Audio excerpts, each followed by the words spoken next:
बात करने के लिए लॉगिन करें www.astrotak.com। अब पंचामृत का प्रयोग कैसे किया जाए? देखिए, पंचामृत का निर्माण सूर्यास्त के पहले कर लेना ज्यादा अच्छा होगा। यानी दिन के समय में जब सूर्य का उजाला हो, सूर्य की रोशनी हो, उस समय पंचामृत का निर्माण करना चाहिए। और दूध जो उसमें डालेंगे, अगर वो गाय का दूध हो तो ज्यादा उत्तम होगा। पंचामृत बन जाने के बाद इसमें तुलसी दल और गंगा जल भी डाला जाएगा। अगर आप भगवान विष्णु को पंचामृत अर्पित कर रहे हैं और आपके पास शालिग्राम है, शालिग्राम शिला है, तो उसे पंचामृत में स्नान कराइए। या एक चांदी का सिक्का ले लीजिए और इसको पंचामृत में डुबो करके ये भाव लीजिए कि इसके माध्यम से आप श्री हरि को स्नान करा रहे हैं। इसके बाद श्री हरि का स्मरण करके पंचामृत ग्रहण करें।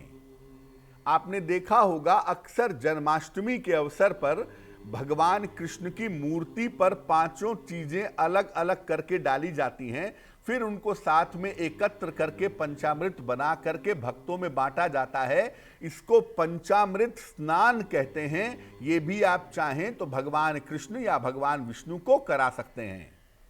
जब पंचामृत आपको मिले तो पंचामृत दोनों हाथों से ग्रहण करें। इसको भूमि पर न गिरने दें, क्योंकि ऐसा मानते हैं कि इसके अंदर ईश्वरीय तत्व आ गया है, इसलिए जमीन पर न गिरे तो ज्यादा बेहतर होगा। पंचामृत का स्नान दो तरीके का होता है। एक तो पंचामृत बना करके भगवान को स्नान कराया जाए, चाहे वो भगवान शिव हो, चाहे वो भगवान विष्णु हो। और एक तरीका यह है कि अलग अलग चीजें, दूध, दही, शहद, शक्कर, घी, ये आप एक एक करके चढ़ाएं, बाद में सबको मिला करके पंचामृत बना ले। ये तरीका भी पंचामृत स्नान का हो सकता है। और सामान्यतः देवी देवताओं के स्वरूप में देखें तो भगवान विष्णु और उनके अवतारों को और भगवान शिव को विशेष रूप से पंचामृत अर्पित किया जाता है।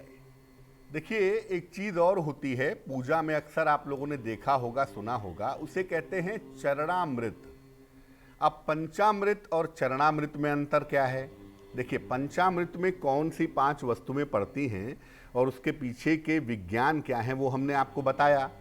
चरणामृत वो होता है कि भगवान को नियमित रूप से, जो भगवान की मूर्ति है, प्रतिमा है, उसको स्नान कराया जाता है रोज।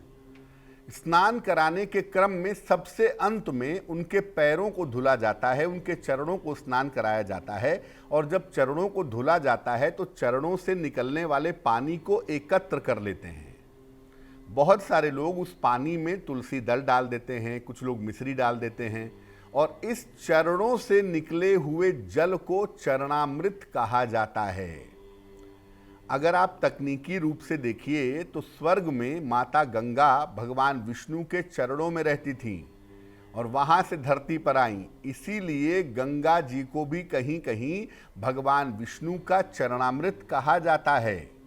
तो अगर आपके पास पंचामृत बनाने की सामग्री नहीं है, अगर आप पंचामृत नहीं बना पा रहे हैं, तो ऐसी स्थिति में भगवान के चरणों के जल को एकत्र करके आप चरणामृत भी बना सकते हैं और चरणामृत का प्रभाव भी उतना ही ज्यादा होगा।